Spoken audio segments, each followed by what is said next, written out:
Good afternoon, everyone, and welcome to News 3 Live at 4 on this Tuesday, the last day of winter. Spring Eve. It cannot get here soon enough. I noticed the pictures in the open to our newscast. Less and less snow, Yeah, so that's just about good. gone. Yeah. It's been a rough Yes, last it has. month or so. It certainly has. We'll get to the weather in a minute, but first, here's what's making news on this Tuesday. An emotional appeal to strengthen drunk driving laws in the state. Rose Schmidt will be here with what was said today at the state capitol. Well, the presidents of the United States and Brazil meet at the White House. Newly released documents show the FBI was investigating Michael Cohen for nearly a year before agents raided his home and office. And Amanda Quintana will introduce us to someone who could help you fill out your NCAA brackets using your own math skills. It's a science, It apparently. is a science, apparently. Let's take a look outside today. Quiet weather today, a little bit of sun. And and still some snow out there. Yeah. Just hanging on. Winter springs out of here, though. Dana Fulton's in the backyard. Goodbye, winter. We are getting ready for it to scoot on out for us. We do, again, still have some snow in a few spots. I've seen a few waterways still a little frozen over, but 47 right now in Madison. It feels so nice outside with some sunshine. We've had joggers all over the place for the last few days. I've got good news for your runners. Overall, the trend for the next several days looks pretty good. It does feel a little cooler at about 44 with that wind chill. As the breeze for us this afternoon picks up a little bit. Again, 47 in Madison and Monroe, about 48 in Janesville and in Platteville right now with a quiet Doppler track, plenty of sunshine. Sunset isn't until after 7 o'clock, so we're in for a really nice evening as we get through the next few hours. The wind speeds, again, anywhere from about 5 to 10 miles per hour. Some areas getting a little closer to 12, though, if you look towards the Dells and down near Platteville at about 13 miles per hour. But coming from the southwest with that warmer air moving in for us. Over the next few hours, we'll drop a little bit, but by 10, we're still in the upper 30s. It won't be nearly as chilly to start off the day tomorrow. Unfortunately, we're looking at the chance for some light showers, isolated showers possible tomorrow, but it's a pretty small chance for us, and then more sunshine expected for the rest of the week. We'll take a look at what's ahead, though, heading towards the weekend in just a few minutes. Right now on the roads, if we're looking downtown, some good news. You'll need the shades this evening, but otherwise should be a pretty smooth drive. It's Washington and 2nd Street. Those squares, of course, that you see on the screen right now, areas where the roads are closed due to water still on the roadway. Now, those roads closures have been decreasing steadily over the last few days. We still have a few areas to keep an eye on. Eastbound on the Beltline will take you a little longer than if it were clear right now. We're seeing a few brake lights. Westbound looks okay, though. In Sauk County, no major delays, and the same goes in Rockland County around Janesville. Should be a pretty smooth commute. If you are heading northbound from Verona to the Beltline, it'll take you just 5 minutes, 8 minutes from Oregon to the Beltline, and Springfield to University Avenue, about 4 minutes. If you're heading northbound from Janesville to the Beltline, just about a 30-minute drive, 17 minutes from Sauk City to Middleton, and then from Sun Prairie to downtown, just 16 minutes on the road. Again, grab the shades, but over the rise, it should be a pretty smooth drive for you this evening. Traffic's looking okay. Okay, we like okay. Yes. All right, Dana, we'll see you in a few minutes. Thank you, Dana. First at 4, parents who lost children to drunken drivers are calling for stricter laws in Wisconsin. State lawmakers are laying out proposals that up penalties for people who drive while intoxicated. Rose Schmidt explains the bills being introduced today and the response to them. Rose? Yeah, so right now the group Mothers Against Drunk Drivers says its top priority is criminalizing first-time drunk driving. Wisconsin is the only state in the country where a first-time OWI is not a misdemeanor. MAD held a news conference today along with people who've lost loved ones to drunken drivers.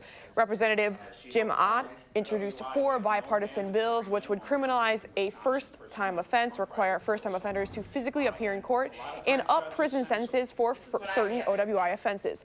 Marla Hall, who runs the local group Eliminate Drunk Driving, spoke about her son, who was killed by a drunk driver in 2016.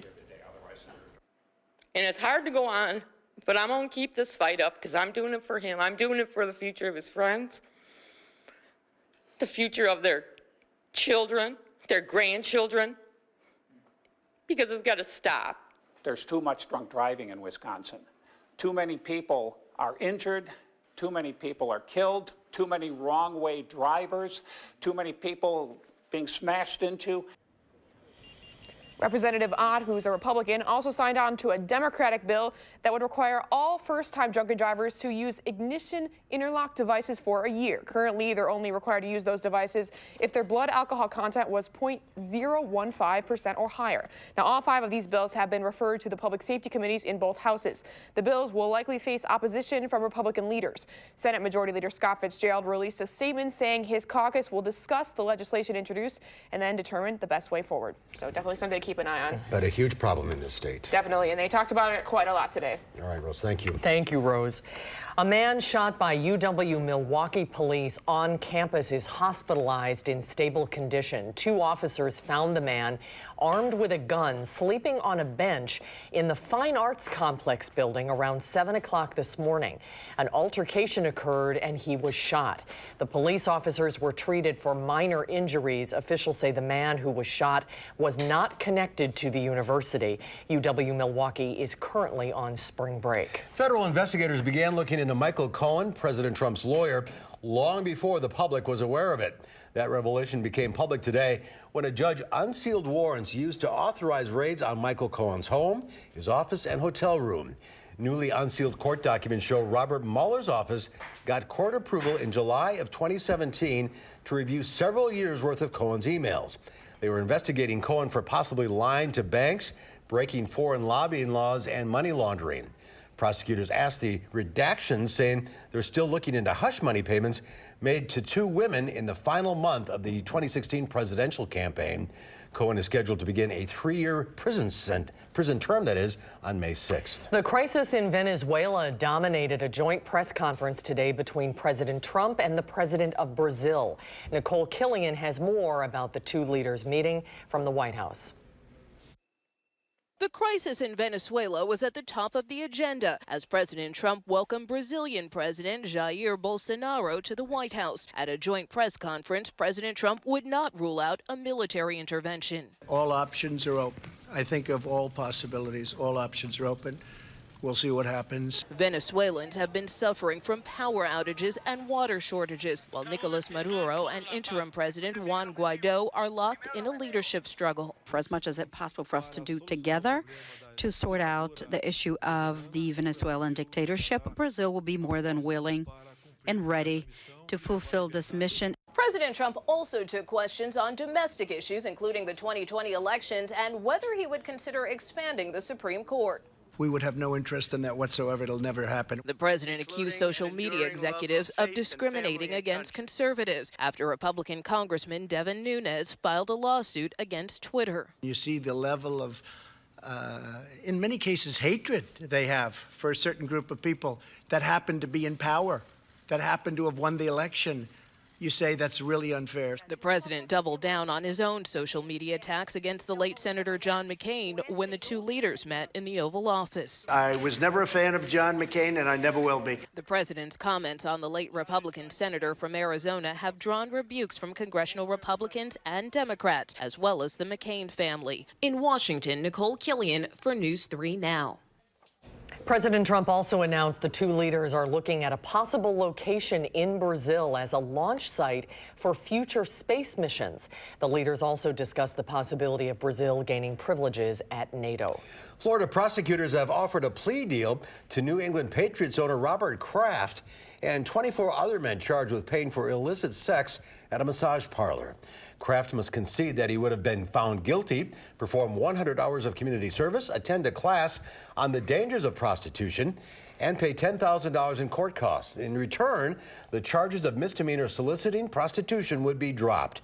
The district attorney says Kraft and none of the others accepted the deal so far. United Nations officials say a storm ravaging southern Africa could end up being the worst weather-related disaster ever to hit the southern hemisphere.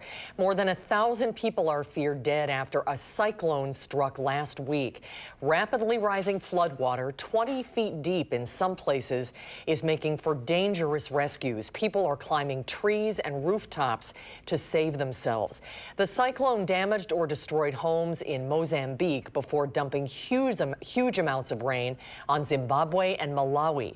Aid agencies say the humanitarian emergency is getting bigger by the hour. Vice President Mike Pence is traveling to Nebraska and Iowa to view that region's historic flooding. Flooding expected throughout the week as high waters flow down the Missouri River.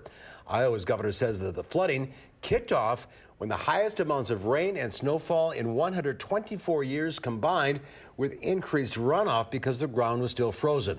Nebraska, South Dakota, Iowa, and Wisconsin have all issued emergency declarations. It's hard to really describe the devastation that we witnessed. It looked like an ocean. I just packed like my purse and personal things, but I didn't really bring anything. The president of the Nebraska Farm Bureau estimates farm and ranch losses could reach $1 billion, nearly half of that from crops that will be planted late or not at all. The Badger basketball team is on its way to San Jose. They boarded their plane a few minutes ago, and they will open their NCAA tournament play on Friday, meeting the Oregon Ducks. The game starts at 3:30 on the TBS network. R.J. Wilson and Kevin Lewis will have live reports starting Thursday. Wisconsin is a 5 seed. Oregon is a 12 seed in the South bracket. And the first round of March Madness gets underway on Thursday, which means that if you haven't filled out your bracket yet, now is the time. Our Amanda Quintana is here with how a UW industrial and systems engineer has been working all season to create her bracket. Amanda? Yes, well, we all go at it a little differently. Some just going with their gut feelings, others picking which mascot would win in a fight. But engineer Laura Albert has been collecting data on teams all season. She uses bracketology, applying math to sports to make sense of the patterns we see with each team, like how much they score and who they win and lose to. She uses that data to make predictions and decisions, creating her own list of who has the best chance of winning. The idea is that we never really know who the best team is. I always think it's the Badgers. But we never really know who the best team is, but from the data, we can infer that just using a few data points, whatever data is collected over the length of the season. She says this sports analytics is great preparation for solving other data-driven engineering problems, using the same mathematical model to rank the teams, to also look at things like stock markets performance and the spread of disease. At 5, we'll hear more about how she fills out her bracket. I will tell you her #1 team is Duke, and that is not really a surprise. We will also hear from a UW grad student who got his undergrad at Oregon, so we will see who he predicts wins that first game. I talked to him today. It was a little difficult for him to decide on that one, but we'll see who he picks. Laura's been our guest on Live at 4 several times, and we've been trying to figure out a way to get her to do our bracket, but we haven't figured that out yet. Oh, it takes a lot of time. It's all math. Yes. I go with the mascots. What mascot would beat the other? That's the most scientific I get. Thanks, thank Amanda. you. There's more to come at 4. You've probably heard of the Underground Food Collective in Madison. Well, in London, they take that underground term literally. We'll have that story when Live at 4 continues. You're watching News 3 Now, live at 4.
Welcome back. There's a deal in the works between center fielder Mike Trout and the Los Angeles Angels that would be the largest contract in professional sports history. It's a 12-year deal worth more than $430 million that will smash previous records and could keep Trout with the Angels for the rest of his career.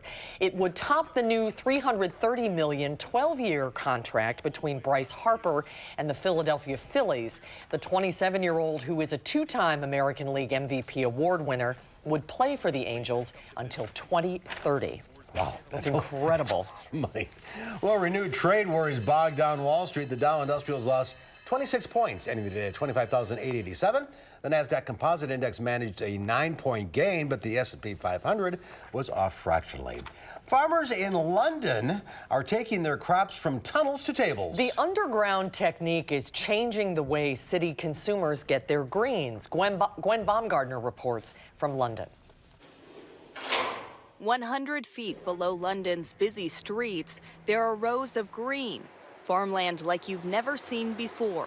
Leafy greens are possible, microgreens, heads of lettuce. The project, called Growing Underground, relies on a World War II air raid shelter to hold its tasty harvest. And I can eat this. Yeah, you can eat it, yeah. The first of its kind, this farm provides an innovative alternative for urban agriculture, growing herbs like parsley, chives, and cilantro. Unlike traditional farms, the sun is replaced by this LED lighting. The temperature is also very carefully controlled, allowing crops to grow year-round. Farms based in cities have a smaller carbon footprint. Here we can harvest, we can deliver into our customers, some of them very, very close by in a few hours.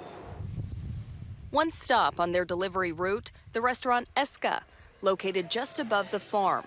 Chef Eric Janssen uses the herbs in his signature dishes. It makes it very good looking and presentable. The crop concept surprises many customers.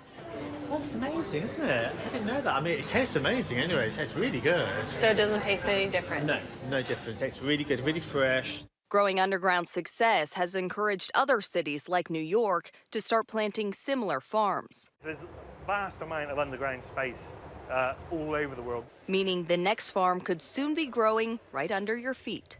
Gwen Baumgartner, CBS News, London. And farmers hope to expand their underground crops from herbs to full-size vegetables. And the founders of Growing Underground say they don't want to replace traditional farming, just provide more alternatives for cities. An interesting idea. Yeah, underground. Without any fresh air or fresh sunlight, it still works. Still works. Well, when we come back, California's wildflower super bloom is a wonder of nature. And it's also turning into a tourist nightmare, with officials describing the crowd size as unbearable. Why we can't have nice things, coming up after Dana's first solar forecast.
Take a look at this. A Kansas artist renowned for his crop art around the world is making a political statement with his latest piece. Stan Hurd, who works with soil, grass, and rock, worked 2 weeks to create a portrait of presidential candidate Beto O'Rourke.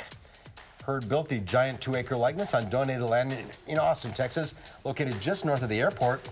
He says those flying in and out of the airport will easily be able to see his work, which will last about 2 weeks, he thinks. Wow, that's pretty impressive. That's really Look at that. How do you 2 do acres. that? Yeah. Wow, it's amazing. So much time. Well, when are we fully grown up? That's a good question. A study suggests that people are not full adults until they reach the age of 30. You agree with that? What do you think? I don't know. Most countries define legal adulthood as people 18 or older, but new research released ahead of a meeting of the Academy of Medical Sciences in Oxford, England, says reaching adulthood is a much more gradual transition. Now, the researchers say the brain undergoes key changes that take place over 3 decades. I could see that. Some people mature earlier and That's later also fair. than others. Yes. I'm still waiting. Yeah. And that's how you stay young. That is. That's how you stay. Interesting study, though. Yeah, that is interesting. Well, Average. somebody just came in and said it feels like spring Yeah, outside. it's nice I feel outside. like spring outside. It's sunny outside. Again, I'm amazed at the number of people I've seen running outside all winter. The strollers and the dogs, everybody's outside. But now that it's nice outside, everybody is truly outside. And we're expecting actually really mild temperatures for the next few days. We may have a little bit of rain in the forecast, but it's really just some light drizzle spots for us. We'll take a look at that, though, right after the break. Number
So I don't know at this point if we sound like a broken record or not, but if you didn't know, spring starts tomorrow. Of course, we are waiting till tomorrow evening, just after 4 o'clock really is when the official start of spring is, but just one day away, and it was just so nice outside today. I think everyone's ready to kind of shake the snow off a little bit and get temperatures a little higher. Of course, we'll have more snow coming up by winter. We'll wait a few more months. We'll get through this nice spring and then, of course, summertime. In the upper 40s for afternoon highs today, 48 in Madison, overnight low in the low 20s. So it was a little chilly early on in the day, but this afternoon's been wonderful. Our Doppler track right now is calm and quiet throughout the state. We're in a good spot right now. We do have, of course, an opportunity for some light showers to maybe creep in both tomorrow morning and then late at night. We have some low pressure off to the northwest. We have that cold front swinging south as it does drop. Again, we may see a few showers associated with it. We'll break that down in your future track right now. We're looking at the rainfall to slide south for us overnight. We will have a few clouds early in the day on Wednesday. Flurry chance expected to the north. And then later in the afternoon, that little light rainfall may dip south to us close to Madison, but it really is just a little bit of a chance for some light showers. Not expecting any major rain events, and it's not going to be anything widespread for us.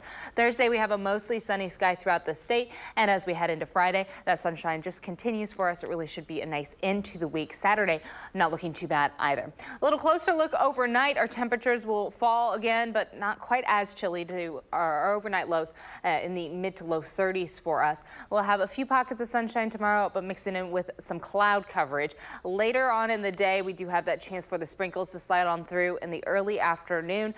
Really areas north of Madison likely to see that rain chance, but it's not really a great chance even for us right now. Just a slight chance for some light rainfall. Temperatures tomorrow again will be above average. By Thursday morning, we'll be close to freezing to start off the day, and then in the afternoon we get a mostly sunny sky, and temperatures will be in the upper 40s, close to 50 degrees for our afternoon highs. So it really will be a nice day for your Thursday, your second day of spring. Of course, that slight rain chance isn't expected to cause any additional flooding in spots. We're only looking at a few little isolated showers for us for the day on Wednesday. But we do, of course, still have a few flood bulletins right now for major waterways in our rivers. Well, the sunshine has been nothing but good for those waterways, not adding any more rain in and, of course, helping a little bit with the evaporation. But we do still have a few areas we're keeping an eye on and likely going to continue to keep an eye on at least for the next few weeks, if not through spring. Of course, we pick up most of our rainfall in the next few months, so we don't want any more right now with the rivers.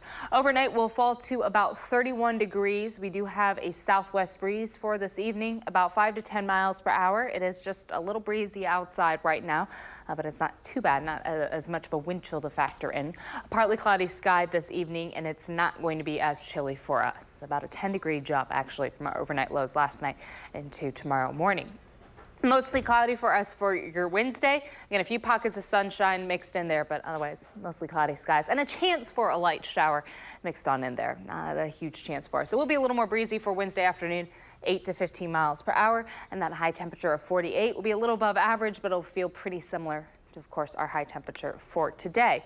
And as we look through the next 10 days, we get to spring, and then it really does feel like spring through the weekend. We are expecting a little bit of sun tomorrow, but mostly cloudy skies. That rain chance is in the afternoon, really in north of Madison. Heading into Thursday, another day with our temperatures dropping close to freezing early in the morning, but we won't be dropping back into the 20s for Thursday or Friday morning. Afternoon highs will continue to steadily climb. Now, we did back off our temperatures for the weekend just a little bit. I know, I wish we were getting a little warmer too, but sunshine for Saturday still will be in the middle to upper 50s on Saturday and Sunday. And then our next system that may bring a little more consistent rainfall will come in for us for Sunday and Monday. So we'll start off next week with those showers coming in. Heading into the next work week, we have the spotty chance for a few more showers mixed in there, but this break in the rainfall has been really good for us, and to have all of the sunshine in the forecast for the end of the week and for Saturday, it's just going to continue to help keep us or dry us out just a little bit. As you just saw, there are a lot of rivers out there that do still have flood warning or bulletins on them. So those are areas that we've been keeping an eye on, and any sort of drying good for those river banks and the areas around them. 4:58 tomorrow. Yes. Right at the end of this show. Right at the end of this show, so we can all rush outside. We can just do the end of the show out on the patio. Maybe we should. That's a good idea. We should too. Enjoy the sunshine. Enjoy the official start of spring. Another 24 hours of winter. Yes. See you later. And we're done, and we are focused on spring. And it looks pretty good for the next 10 days at least. It really does. If, that whole 10-day forecast, we're seeing temperatures consistently above average, and not too far above average. It's still comfortable outside. Good stuff. I told Chris Reese yesterday, my snow shovel's still on the deck, though. I'm not putting it away. Just in case. I don't want to jinx it. That one more. I don't want to jinx it. Yes. All right. Yep. All right, thank you, Dana. Well, speaking of the beauty of spring, a rare phenomenon attracted so many visitors to a Southern California town that officials declared a public safety emergency. The super bloom, as it's called, has drawn tens of thousands of people. The town of Lake Elsinore briefly cut off access to its poppy fields on Sunday, calling the crowding unbearable. Jamie Yukas explains how this extraordinary sight led to such an ordeal for the community. Southern California's unusually wet winter has created an explosion of color. One of Mother Nature's most dazzling displays, hillsides overrun with poppies. I didn't expect the flowers to be so vibrant and colorful. This is probably just the most picturesque thing that I've ever seen my entire life. But it might be too much of a good thing for Lake Elsinore. There's been fights over parking spaces, folks trampling on the poppies. The town of about 60,000 saw roughly 100,000 visitors on Sunday, forcing Mayor Steve Manos to declare a poppy apocalypse. We have some residents who are not used to this type of traffic and attention that are concerned about their ability to go ahead and operate on a daily basis. It got so bad, the mayor says one of his employees was clipped by a car, and the city is now reaching out to the county and even the state for help. You can definitely tell they want the perfect social media post for sure. With social media driving the poppy frenzy, some worry the allure of a perfect post might be harming the star of nature's show. People sitting in the flowers for that one picture that I know it's special to have the picture of you with the poppies, but then you're ruining them for other people in the future. The town reopened the site Monday, saying it was not feasible for us to keep visitors away, though they noted access and parking was limited. You know, we've gone through fires and floods. We'll get through the flowers. He's not alone. Other parks in the region are just starting to see their flowers bloom, which means poppy mania is infectious and spreading. And for now, there's no cure in sight. Jamie Yukas, Los Angeles. And those flowers are in full bloom near Los Angeles LAX airport. So this is a pretty cool thing. People departing and arriving in LA are getting a spectacular view of the flowers from the air. As Jamie said, it's continuing to grow as the spring goes along. Oh, I would love to see that. It is beautiful. Beautiful. Just don't step on it. You know, social media is going to be the death of us. Everybody needs a selfie with the with a poppy, yes. A poppy apocalypse. Well, still to come at 4, people having a hard time trying to get to sleep might reach for an herbal helper, melatonin. But it doesn't come without risk. Consumer Reports has some information you should know before reaching for that sleep aid. That's when Live at 4 continues.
Here is a live look.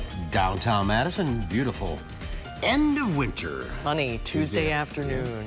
Well, tired? You can't fall asleep at night? Instead of taking a sleeping pill, millions of people reach for the dietary supplement melatonin. But it's not without risks. Leah Linscheid and Consumer Reports explain what you need to know. I usually get about 6 hours of sleep a night. 4 to 5 hours. 5 hours. A Consumer Reports survey finds 80% of adults in the U.S. struggle with sleep at least once a week, and everyone has their own way of dealing with it. I usually just lay there. I toss and turn. Sometimes I get up and start cleaning up my house. When I have trouble sleeping, I try to take melatonin. Melatonin is a sleep hormone that is naturally produced by the body, and it's also available as a popular supplement. Studies do show it can be helpful, but only for some people under certain conditions. If you're jet lagged, if you have to work a night shift, or if you're getting older. For people who are 70 or older, your body might not produce enough melatonin on its own. Still, there are lots of other people using melatonin. But is it safe? You should never take a dose of melatonin that's more than 10 milligrams. And you should actually consider starting, if you want to try melatonin, at only about 0.2 to 0.5 milligrams. Taking more than what your body produces can cause you to be very sleepy or mentally or physically slow the next day. Since melatonin is not regulated by the same rules as prescription and over-the-counter drugs, look for labels from consumerlab.com, NSF International, USP, or UL. They provide some peace of mind that a product contains what's on the label. Also, check with your doctor before starting melatonin. It can interact with blood pressure and diabetes drugs, and be aware of possible side effects. After taking melatonin, some people report dizziness or nausea, or they say they're drowsy the next day. So it is best not to drive when you're using it. For News 3 Now, this is Leah Linscheid. Consumer Reports says there's not enough research yet to know whether melatonin is safe to use for longer than 3 months. And you should also talk to your doctor, of course, if you're having any trouble sleeping. When we come back, if you celebrated St. Patrick's Day over the weekend, chances are you have some leftover corned beef in the fridge. So what to do with it? Angie Horkin from the Wisconsin Beef Council has some great planned over recipes. That's when Live at 4 continues.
Your last winter commute's looking a little sunny outside. Otherwise, weather conditions not too bad on the roads. We're looking at the Beltline right now. Eastbound, of course, looking a little slower than westbound.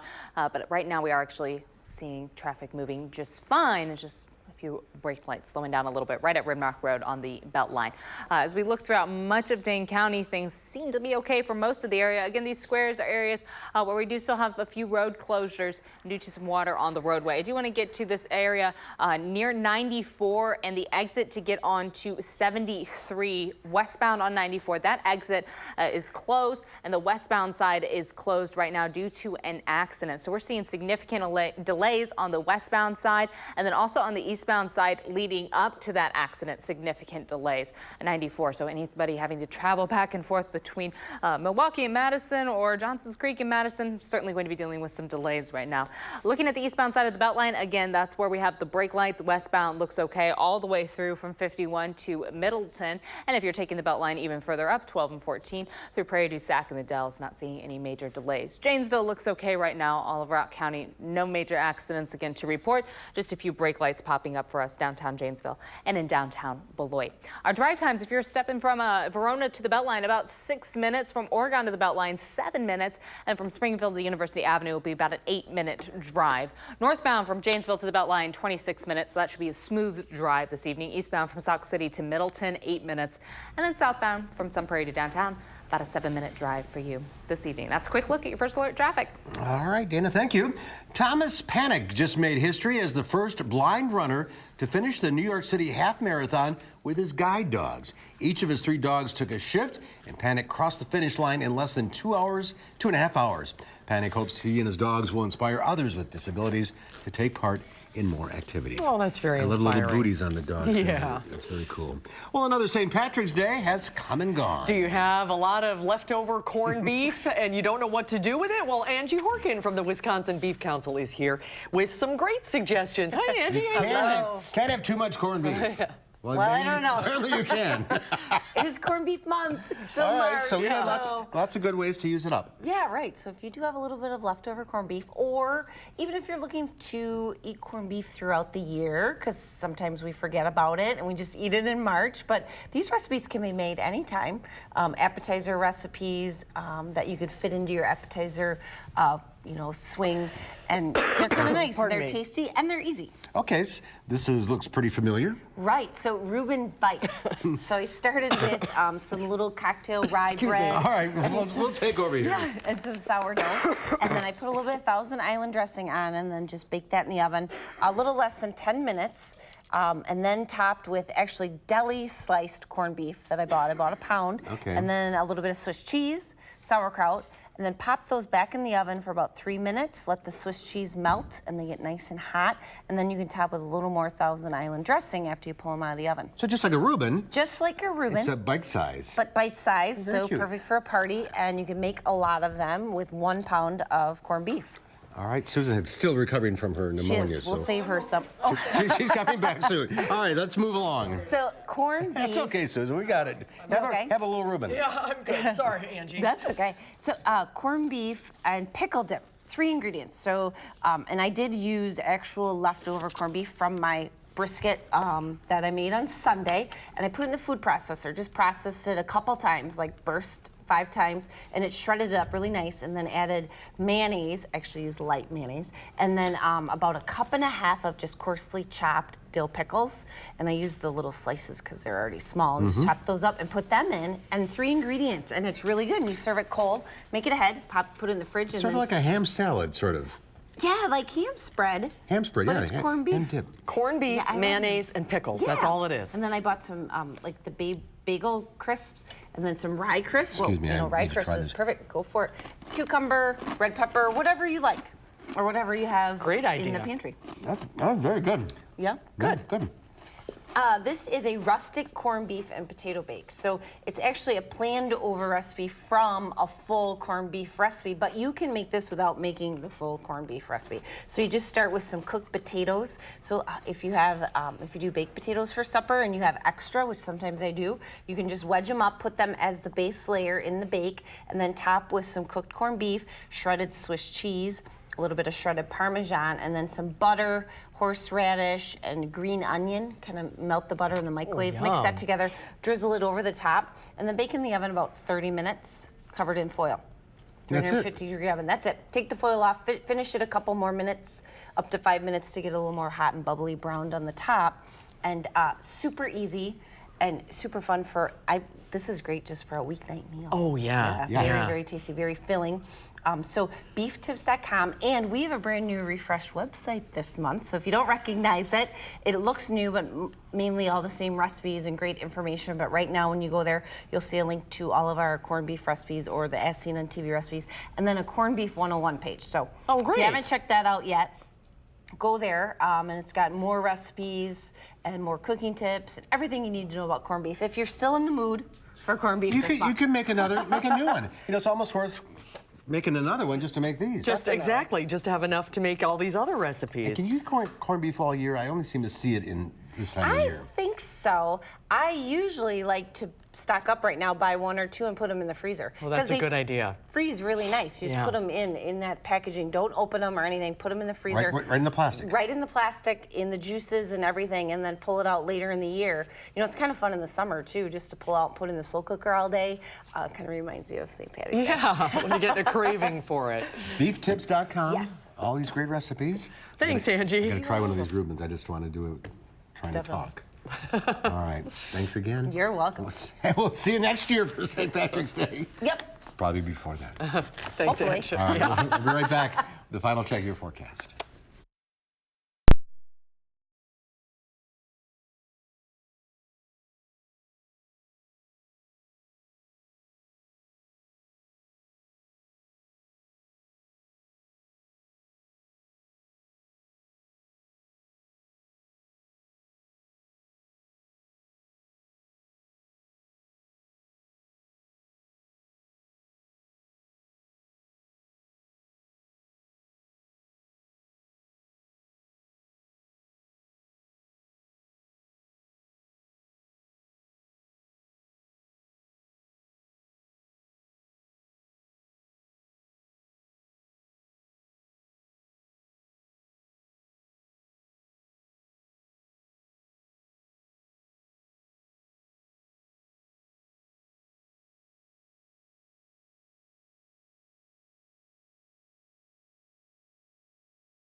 All right, the waning days of winter, and it's going out like a lamb. It is. Thankfully, we're calming down for at least the next few days. Of course, right now it's about 47 degrees in Madison, a little bit of a wind chill outside.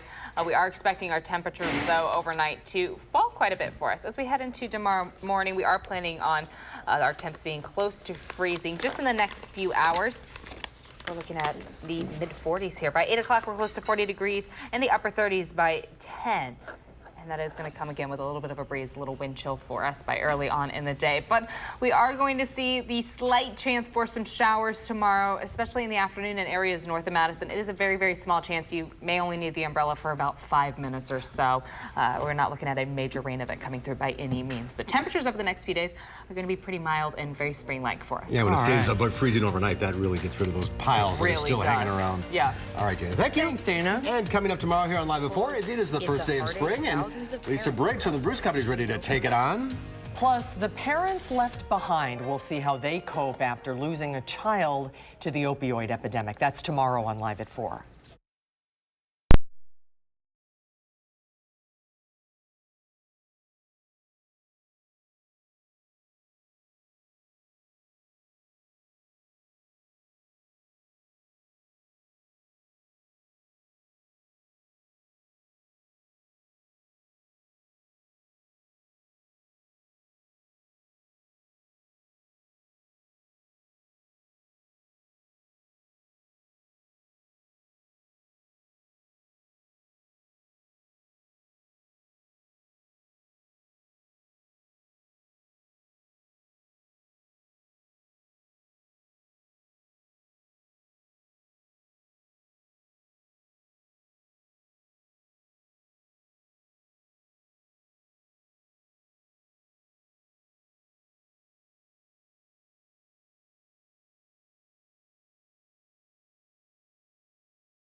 In today's Final Touch, we take you to a boxing ring in a small Dutch coastal town. But the boxers aren't fist-swinging fighters, they're propeller-buzzing drones. 9 teams are battling for a $35,000 prize at the second edition of Drone Clash. Battle competition, the one-day event